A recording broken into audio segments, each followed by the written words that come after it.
Assalamualaikum warahmatullahi wabarakatuh guys.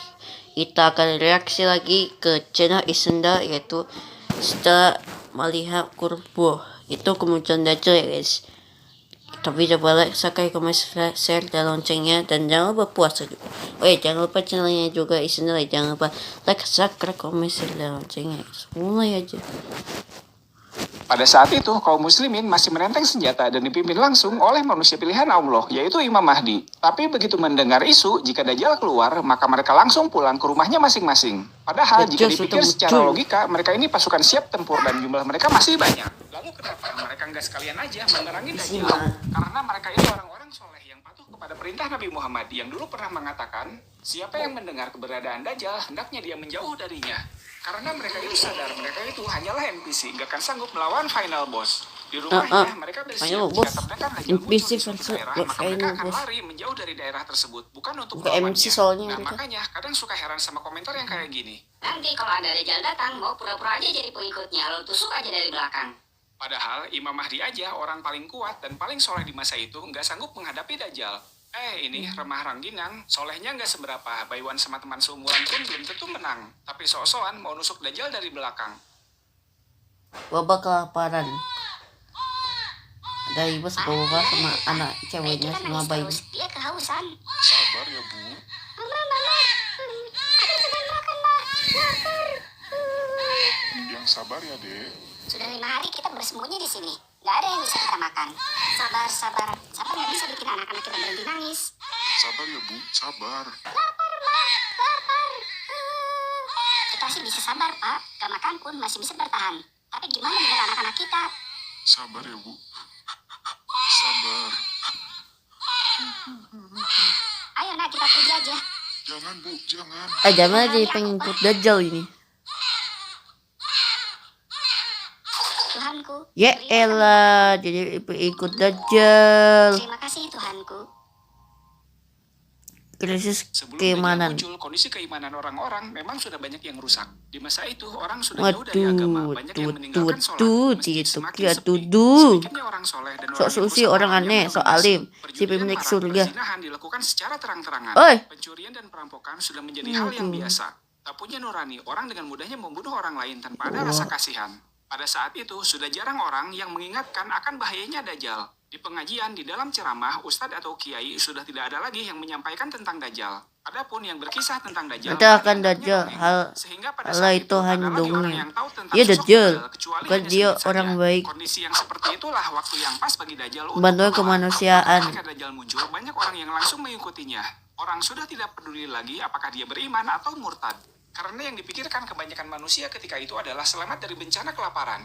Nggak apa-apa nggak punya iman, yang penting punya sepotong roti untuk dimakan di hari itu.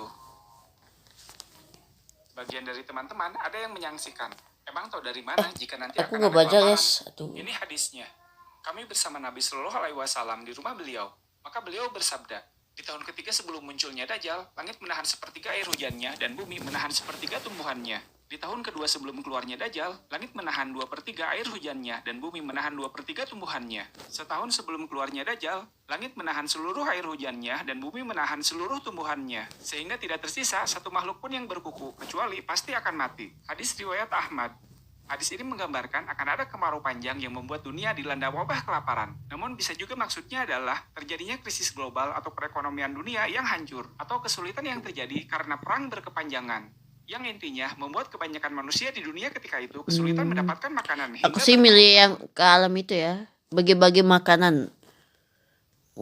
Ada makan tikus atau apaan tuh, tikus kah? Pakai tangan orang. Itu kayak udah kayak tangan zombie. Hangat juga. Wah, orang ini sangat dermawan. Orang ini baik banget. Dia pasti malaikat yang diutus Tuhan. Kok ada orang sebaik itu? Dia nggak sedang nyalek kan? Semua orang mau mujinya, semua orang menyanjungnya. Awalnya dia bersikap biasa-biasa aja, namun lama-kelamaan dia mengklaim kalau dia itu Aku adalah seorang nabi. Orang tidak peduli, karena yang dipikirkan mereka yang kelaparan, yang penting bisa dapat makan. Kemudian akhirnya dia mengaku sebagai Tuhan. Aku adalah Tuhan kalian. Anda sabar. Langsung menyadari jika dia itu Dajjal. Segera mereka menjauh berlari dari si Dajjal ini. Hei, kalian ini sok suci, munafik. Padahal kalian ini kelaparan, butuh makanan. Malah menuduh orang yang mulia ini Dajjal. Dulu pas zaman ada internet, pernah dikasih spoiler. Malah nggak percaya, dasar botol. Jadi kasih spoiler. Mendatangkan kekayaan Mendatangi bumi. suatu daerah. Di wilayah ini tanahnya gersang akibat kemarau panjang. Tanamannya sudah pada mati. Masyarakatnya menderita, kurang gizi, dan kelaparan. Kemudian Dajjal berkata kepada mereka, "Jika aku turunkan hujan, apakah kalian mau mengakuiku sebagai Tuhan?"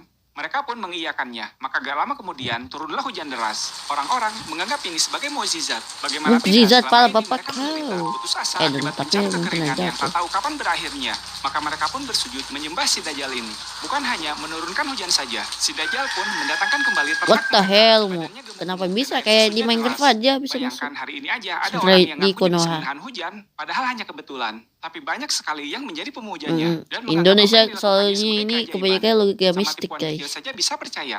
Konoha, Konoha. Lalu bagaimana pula jika nanti Dajjal datang dengan kemampuannya yang beneran bisa mendatangkan hujan? Mengenai Dajjal tanah mendatangi yang suatu subur. daerah, yang daerah ini masih terdapat banyak tanaman. Kemudian Dajjal menyeru kepada mereka agar mengakuinya sebagai Tuhan. Namun masyarakat Enggak. Si Dajjal pun pergi meninggalkan daerah ini. Namun beberapa lama kemudian, tanahnya mulai gersang. What the Tumbuhannya hell, dan mama? hewan-hewan ternaknya pun pada mati. Hidup mereka pun kini menjadi sengsara. Kemampuan Dajjal selain menurunkan hujan atau mendatangkan kekayaan bumi, juga sanggup membuat suatu daerah menjadi mati. Membuat mereka yang tidak mau mengikutinya bernasib menjadi orang-orang yang sangat sengsara. Kayaknya sulit deh bagi orang yang sudah terbiasa hidup enak. Lalu Dajjal datang merubah 180 derajat nasibnya menjadi sengsara. Jika kamu berada di posisi itu, apakah bisa tetap sanggup mempertahankan iman? Makanya untuk orang Orang-orang beriman. begitu mendengar Dajjal muncul di suatu daerah, membagi-bagikan makanan, dia akan lari membawa keluarganya untuk menjauh walaupun dalam keadaan perut kosong. Untuk sementara, Ini ada kita bapak bersembunyi sama di sini. anaknya, dua anaknya cowok sama cewek. Hari-hari kemudian, Alhamdulillah. Ini lagi zikir. Wallahu akbar. Kalian tunggu di sini ya. Ayah akan keluar mencari sesuatu. Mudah-mudahan kamu bisa sedikit rezeki di hari ini. ayah pun keluar dari persembunyian dan tetap siaga karena khawatir keberadaannya diketahui oleh orang jahat. Ayah menemukan pet store yang store. sudah terbengkalai. Setelah beberapa lama mencari, Makanya ayah kucing menemukan tuh, woy. sisa makanan yang Mau berserakan. diambil. Kemudian ayah pun kembali membawa semua sisa makanan ini. Ini nak, makan. What the hell, Moba? Ini Allah memberikan kita makanan. Iya. Enak, rasanya seperti makanan kucing. Iya, itu makanan kucing. Hidupkan orang Dajjal yang mendatangi mati. suatu daerah. Kemudian Dajjal berkata kepada salah satu dari mereka, Kalau aku menghidupi kembali kedua orang tuamu, apakah engkau akan mengakuiku sebagai Tuhan? tentu saja. Maka setan menjelma menjadi kedua orang tuanya, kemudian berkata, Wahai anakku, ketahuilah jika dia adalah Tuhanmu. Dia yang telah menghidupkan kami lagi berdua, maka Bapak berilah dia kau ini sebagai setan. Tuhanmu. maka orang ini pun menjadi pengikutnya. Ya elah, Coba kita bayangkan, tuh. sekarang aja di Konoha, banyak orang yang percaya kepada orang yang bisa menyembuhkan penyakit menggunakan keris yang bisa bergetar dan mengeluarkan listrik. Padahal di dalamnya pakai baterai. Di Konoha, sama yang begitu aja masih pada banyak yang percaya dan menganggapnya sebagai keajaiban. Gimana pula jika nanti ketika Dajjal datang yang dengan triknya bisa menghidupkan orang mati. Gak akan heran jika orang-orang seperti itu akan dengan mudahnya dikibulin sama si Dajjal. Tempat perjalanannya Mendatangi orang tiap-tiap yang kota, beriman. Dan tak ada kota yang Dajjal datangi, kecuali akan membuat pengikutnya menjadi semakin banyak. Mereka Aduh, pun jadi mengikuti banyak kemana kotanya. Dajjal pergi. Orang-orang beriman yang beruntung bisa berlari menuju kota Mekah atau Madinah. Untung Di mana bisa kedua berlari. kota ini akan bisa didatangi oleh Dajjal. Kemudian Dajjal dan rombongannya hendak memasuki kota Madinah. Namun mereka tak bisa masuk karena ya bisa, pintu kota dijaga Madinah sama dijaga malaikat. oleh para malaikat. Karena nggak bisa masuk, lalu Dajjal naik ke bukit di dekat Madinah. Kemudian terjadilah gempa di Madinah. Maka orang-orang kafir dan banyak dosa berhamburan keluar kota Madinah, yang kemudian disambut oleh Dajjal dan mereka pun menjadi pengikutnya. Ya jadi pengikutnya Sehingga dong. menyisakan hanya orang-orang soleh sajalah yang berada di dalam kota Nabi tersebut. Semoga kita semua menjadi golongan orang-orang yang beriman itu yang tidak akan lari ketika gempa terjadi. Atraksi Ketika Dajjal sedang terakhir. berpesta dan memperagakan kemampuannya di hadapan semua pengikutnya, muncul seorang pemuda lalu dengan lantangnya berkata, Demi Allah, aku bersaksi bahwa engkau adalah Dajjal. Semua orang pun terkejut, maka dibawanyalah dia ke hadapan Dajjal. Lalu Dajjal kembali memperlihatkan keajaibannya. Dibelahnya pemuda ini Apa? menjadi dua bagian. Dibelah, Kemudian Dajjal menyatukannya kembali. nyatukan Para lagi. pengikutnya bersorak ramai melihat tontonan ini. Set. Dajjal pun berkata, bagaimana? Apakah sekarang kau akan mengakui jika aku adalah Tuhan? Pemuda itu menjawab, demi Allah, sekarang aku semakin yakin jika engkau benar-benar Dajjal. Namun ketika Dajjal hendak membunuhnya, maka dia sudah tidak Ya, punya lagi gak bisa kan kemampuan untuk gak bisa membunuh. bunuh Pemuda pakai itu pun kekuatan dilepaskannya. ini. Jadi nggak perlu ya nanti soal-soal mau ngata-ngatain si Dajjal, karena kamu kalau diperlakukan dengan siksaan yang sama, bisa jadi imanmu nggak kuat. Karena kamu bukanlah si pemuda ini, kamu hanyalah NPC. Turunlah Nabi Isa, soalnya Imam kita bukan Mahdi MC. bersama pasukan muslimin Hanya sama-sama satu ada ikut MC, mengungsi itu ketika Nabi. Dajjal muncul. Di tempat pengungsian mereka pun sama menahan lapar. Namun kaum muslimin memiliki zikir yang dengan itu rasa lapar mereka teralihkan. Mereka terus berzikir siang dan malam. Dalam sebuah hadis dikatakan jika makanan orang yang beriman ketika itu adalah zikir. Kemudian tibalah saatnya atas ilham yang diberikan Allah, seorang pasukan mengusulkan untuk berperang melawan Dajjal saja. Mereka sadar tak mungkin menang melawan Dajjal, namun seenggaknya syahid di medan perang lebih baik ketimbang berdiam diri dalam keadaan lebih lapar baik mati seperti syahid ini. daripada Imam mati Mahdi pun kelaparan. menyetujui keinginan para pasukannya ini. Ketika itu sudah masuk waktu sholat, maka seluruh pasukan sholat berjamaah terlebih dahulu sebelum mereka berperang. Pada saat itulah Nabi Isa turun dari langit di masjid bermenara putih dan disaksikan oleh banyak orang. Imam Mahdi menyambutnya dan mempersilahkan Nabi Isa untuk menjadi imam. Namun Nabi Isa menolak lalu mempersilahkan Imam Mahdi untuk memimpin Imam sholat. Mahdi aja jadi Hal ini imamnya. menunjukkan jika ada seorang Nabi muncul di masa sekarang, dia tidak akan mengajarkan ajaran lamanya, namun akan tunduk mengikuti syariat Nabi terakhir.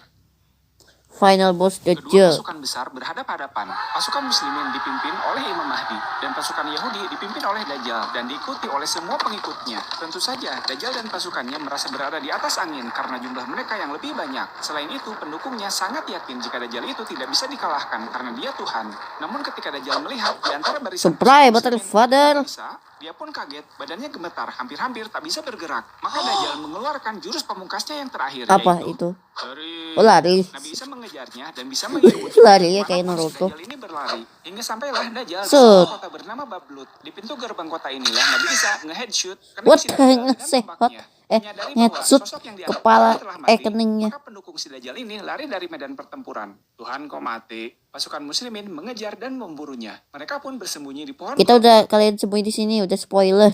Pohon kohut.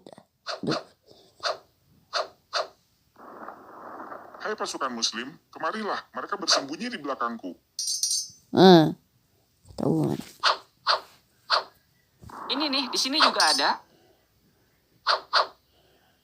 Tunggu dulu. Saya mah Wahyudi, bukan Yahudi. Wahyudi, Tuh, bukan Yahudi. Pada sembunyi di pohon gorokod. Oh, pohon gorgon Faktanya sebutnya. adalah sudah semenjak dulu orang-orang Zionis sebelum mendirikan negara, mereka sudah rajin menanam pohon ini. Alasannya rajin. sih untuk penghijauan wilayah gurun di wilayah mereka. Dan saat ini sudah jutaan pohon yang sudah mereka tanam. Maka Aslinya penanaman untuk masif tempat pohon gorkod sembunyi. oleh pemerintahan Israel sekarang ini sesungguhnya membenarkan nubuat Nabi 1400 tahun yang lalu tentang pohon ini dan ngasih bocoran kepada kita kaum muslimin saat ini jika orang-orang Yahudi pada peperangan akhir zaman nanti Kita udah kalian akan sembunyi banyak di sini. bersembunyi di Kita balik udah pohon ini. dikasih spoiler. Next art Nabi is Kap. Lah udah selesai. Udah dulu ya guys. Coba like, subscribe, komen, share dan loncengnya dan jangan lupa puasa ya. Jangan lupa channel Isnal juga ya. Jangan lupa like, subscribe, komen, share dan loncengnya. Waalaikumsalam dulu guys. Dah.